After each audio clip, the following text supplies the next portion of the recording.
Gurbetin kahrını sen çekemezsin. Düşer bir kötüye çürür gidersin.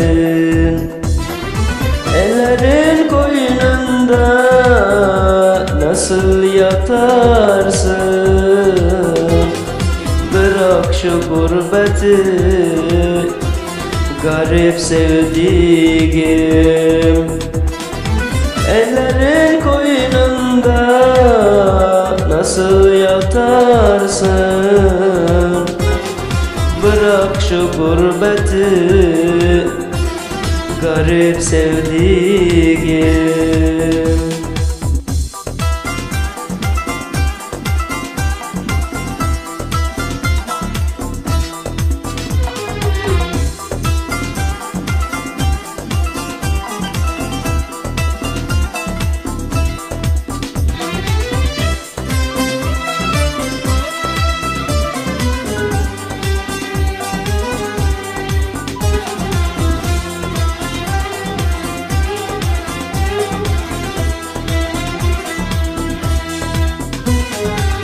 Ananın babanın elin yüzünde, ümit verenlerin durmaz sözünde. Sakız oldun el alemin ağzında. Bırak şu gurbeti garip sevdiğim. Sakız oldun el alemin ağzında. Bırak şu gurbeti garip sevdiğim.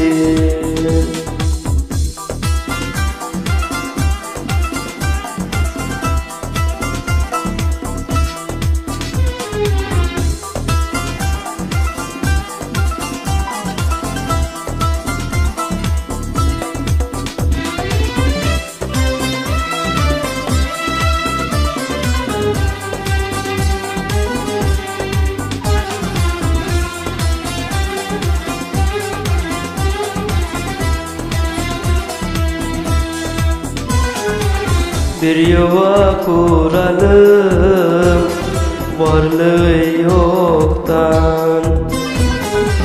Affettim inan ki ben seni çoktan. Sen de kurtar beni böyle yanmaktan.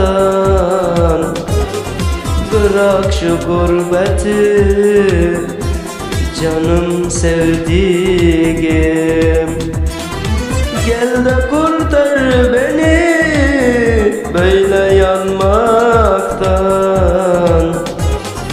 Bırak şu gurbeti canım sevdiğim.